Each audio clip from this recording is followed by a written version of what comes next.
Potential हम major करते हैं कॉपर का इलेक्ट्रोड पोटेंशियल। और ये C2 पॉजिटिव का मतलब क्या होता है? C2 पॉजिटिव का मतलब है कॉपर ने अपने 2 इलेक्ट्रॉन लूज़ किए हुए हैं। पढ़ेंगे स्टैंडर्ड इलेक्ट्रोड पोटेंशियल क्या होता है। स्टैंडर्ड इलेक्ट्रोड पोटेंशियल वो होता है जिसकी वैल्यूज़ फिक्स्ड होती हैं, स्टैंडर्ड होती हैं। तो अब ये voltage of electrochemical cell depend करता है। अब जो वोल्टेज है इलेक्ट्रोकेमिकल सेल का वो 3 चीज़ों पर डिपेंड करेगा। पहली है कंसंट्रेशन, दूसरा है टेम्परेचर और प्रेशर ऑफ गैस। कंसंट्रेशन का मतलब है कि जो सोल्यूशन के अंदर आपने सॉल्यूट की वैल्यू ली गई है वो कितनी है। टेम्परेचर कम या ज़्यादा करने से क्या फ़र्क पड़ेगा, और प्रेशर ऑफ गैस के ऊपर डिपेंड करता है। स्टैंडर्ड इलेक्ट्रोड पोटेंशियल की डेफिनेशन है, standard electrode potential for half cell is, half cell का जो स्टैंडर्ड इलेक्ट्रोड पोटेंशियल है वो ये है, the voltage measured under standard condition within a standard hydrogen electrode. Voltage measure किया गया है अंडर स्टैंडर्ड कंडीशन में, एक ख़ास कंडीशन में, within a standard hydrogen electrode, standard hydrogen electrode के अंदर, as the other half cell. उसको कंपैरिजन किया गया है, इस वोल्टेज को जो मेजर किया गया है स्टैंडर्ड कंडीशन से, जो कि हैं किसके अंदर है, जो कि है स्टैंडर्ड हाइड्रोजन इलेक्ट्रोड के अंदर, उसको कंपैरिजन कर दिया गया। एक हाफ सेल को हमने दूसरे हाफ सेल के साथ कंपैरिजन किया है।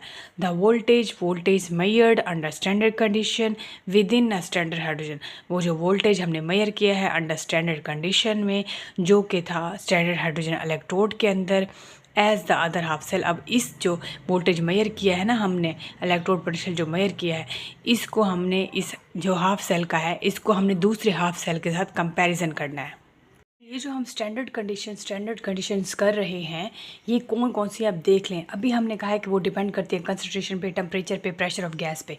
तो कंसंट्रेशन कितनी होनी चाहिए सॉल्यूट की, जो सोल्यूशन के अंदर सॉल्यूट की, तो वो है 1 मोलर पर लीटर। टेम्परेचर कितना होना चाहिए? रूम टेम्परेचर है 25 डिग्री सेंटीग्रेड है, इसको केल्विन में 298 केल्विन। और प्रेशर ऑफ गैस 180 m या 101 किलो पास्कल। और इसको हम डिनोट करेंगे स्टैंडर्ड इलेक्ट्रोड पोटेंशियल को E0 से। तो E0 से स्टैंडर्ड इलेक्ट्रोड पोटेंशियल को हम डिनोट करेंगे। चलो अब हम मेजर करते हैं स्टैंडर्ड इलेक्ट्रोड पोटेंशियल। तो इसके लिए हमारे पास 3 टाइप्स ऑफ सेल्स हैं। पहली जो टाइप है हाफ सेल की वो है मेटल आयन का हाफ सेल, जिसमें मेटल का इलेक्ट्रोड डिप होता है, उसके अंदर सोल्यूशन होता है उसी अपने ही मेटल का। अब यहाँ पे Cu2 पॉजिटिव है और इसका जो सोल्यूशन CuSO4 है। इस तरह सेकंड वाला है नॉन मेटल का भी आयन का हाफ सेल होता है। जिस तरह क्लोराइड आयन है वो डिप होता है अपने सोल्यूशन में Cl2 में, यानी क्लोरीन में। थर्ड टाइप ऑफ सेल है वो ये है, हाफ सेल है वो ये है आयन हाफ सेल, यानी कि एक से ज़्यादा एक एलिमेंट है, उसके एक से ज़्यादा ऑक्सीडेशन स्टेट्स हैं, ऑक्सीडेशन नंबर है। जिस तरह ये फेरिक है और Fe2 पॉजिटिव वाला है और Fe3 पॉजिटिव वाला है हमारे पास। तो ये आयन हाफ सेल की एग्जांपल है। तो ये 3 किस्म के टाइप्स ऑफ हाफ सेल है। चलो अब मेजर करते हैं हम पोटेंशियल है, हम मेजर करते हैं कॉपर का इलेक्ट्रोड पोटेंशियल। और ये C2 पॉजिटिव का मतलब क्या होता है? C2 पॉजिटिव का मतलब है कॉपर ने अपने 2 इलेक्ट्रॉन लूज़ किए हुए हैं।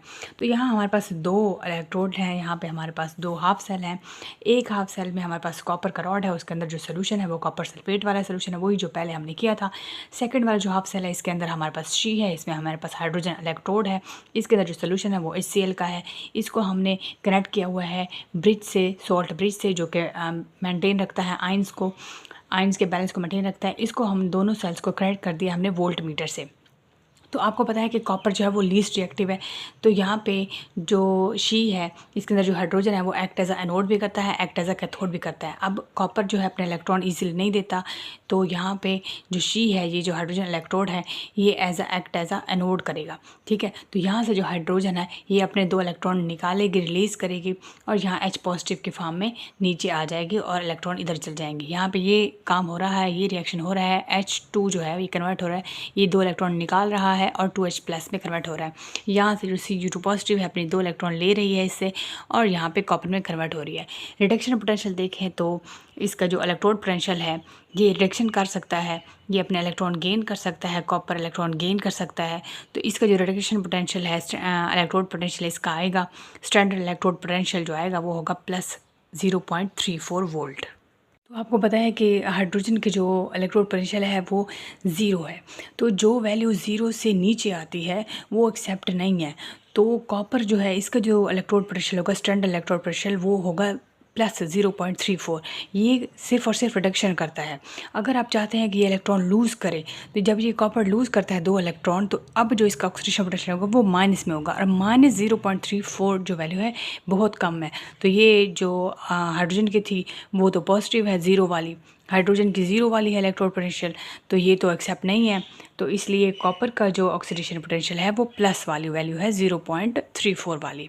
तो हम कह सकते हैं कि कॉपर का जो इलेक्ट्रोड पोटेंशियल है वो है प्लस 0.34 वोल्ट है कॉपर का इलेक्ट्रोड पोटेंशियल, जो कि रिडक्शन के लिए हम करेंगे। ठीक है, ऑक्सीडेशन नहीं आ सकता, क्योंकि ऑक्सीडेशन वाला जो हमने एक स्टैंडर्ड रूल रखा हुआ है कि हाइड्रोजन की जो वैल्यू है वो ज़ीरो है, तो ज़ीरो से कम जो है वो एक्सेप्ट नहीं है। तो इस वजह से कॉपर की जो वैल्यू है, कॉपर का जो इलेक्ट्रोड पोटेंशियल है वो है प्लस 0.34 वोल्ट। अब यहाँ पे हमने जिंक का इलेक्ट्रोड पोटेंशियल मेजर करना है। सेम वही काम है पिछले वाला, बस आपने यहाँ पे जिंक ऐड कर देना है, ZnSO4 टू नेगेटिव वही, और ये जो इलेक्ट्रोड बना होगा ये भी जिंक का बना होगा, इधर वही शी हमारे पास वही, इसके अंदर HCl है। तो अब आपको एक बात पता होनी चाहिए कि जिंक जो है वो रिएक्टिव मेटल है, ये अपने इलेक्ट्रॉन को जो है लूज़ करना पसंद करता है। तो यहाँ पर देखें तो जिंक अपने 2 इलेक्ट्रॉन लूज़ करेगा, अपने 2 इलेक्ट्रॉन लूज़ करने के बाद Zn2 पॉजिटिव में कन्वर्ट हो जाएगा। पहले ये सॉलिड में था, फिर ये एक्वस में आ गया 2 इलेक्ट्रॉन लूज़ करने के बाद। तो अगर आप इस देखना चाहते हैं इसका ऑक्सीडेशन पोटेंशियल यानी कि स्टैंडर्ड इलेक्ट्रोड पोटेंशियल, तो ये ऑक्सीडेशन करता है, ये अपने इलेक्ट्रॉन जो है लूज़ करना पसंद करता है। तो यहाँ पे शी जो है एक्ट एज अ कैथोड करेगी, तो ये लूज़ करेगी, तो यहाँ से जो हाइड्रोजन है वो क्या करेगा, वो इलेक्ट्रॉन लेगा। तो हाइड्रोजन जो है 2 इलेक्ट्रॉन लेगा जिंक से, और H2 में हाइड्रोजन गैस में कन्वर्ट हो जाएगा। अगर इसके ऑक्सीडेशन पोटेंशियल की वैल्यू देखें तो जो इसके ऑक्सीडेशन पोटेंशियल आता है वो है प्लस 0.76 वोल्ट आता है जिंक का।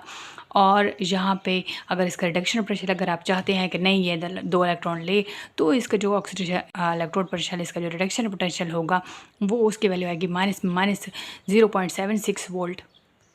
तो इसके जो ऑक्सीडेशन पोटेंशियल है वो प्लस में इसकी वैल्यू है, और इसके रिडक्शन में देखें तो वो माइनस में वैल्यू आती है। लेकिन हमारे पास जो एक रूल है कि हाइड्रोजन की जो इलेक्ट्रोड पोटेंशियल है वो ज़ीरो है, तो यहाँ पे अगर ये वैल्यू जो है, यहाँ पे ये वैल्यू जो है ज़ीरो से बहुत कम है, तो ये इसका रिडक्शन पोटेंशियल नहीं है, एक्सेप्ट नहीं कर सकते हम इसको। तो इसका ऑक्सीडेशन पोटेंशियल जो है इसे प्लस में वैल्यू होनी चाहिए। तो यहाँ पे यानी कि हाइड्रोजन से जो वैल्यू ज़्यादा होनी चाहिए, ज़ीरो से ज़्यादा, तो हम इसको इलेक्ट्रोड पोटेंशियल मानते हैं। तो यहाँ पे वैल्यू जो है यहाँ आ रही है प्लस 0.76, तो हम यहाँ पे मानते हैं कि इसका जो इलेक्ट्रोड पोटेंशियल है जिंक का वो है प्लस 0.76, क्योंकि ये इलेक्ट्रॉन लूज़ करना पसंद करता है। और यहाँ पे इसका रिडक्शन होगा माइनस 0.76, लेकिन इसका यही ऑक्सीडेशन पोटेंशियल है। तो हमने जिंक का मेजर किया इलेक्ट्रोड पोटेंशियल। इस तरह हम लिखेंगे सेल की रिप्रेजेंटेशन जिंक है, इसने 2 इलेक्ट्रॉन लूज़ किए हैं, ये जिंक में कन्वर्ट हो गया है। और यहाँ पे 2 इलेक्ट्रॉन लूज़ करने के बाद जहाँ पे जिंक जो था इसने अपने 2 इलेक्ट्रॉन लूज़ किए हैं, यहाँ पे सॉल्ट ब्रिज लगी हुई है, यहाँ से हाइड्रोजन जो है वो 2 इलेक्ट्रॉन एक्सेप्ट करने के बाद H2 में कन्वर्ट हो गया है।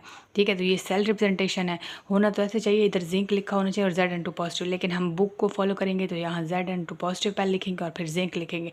ये जिंक 2 प्लस में इलेक्ट्रॉन में कन्वर्ट हो गया है, और ये हाइड्रोजन जो है ये H प्लस जो है H2 में कन्वर्ट हो गया हाइड्रोजन गैस में।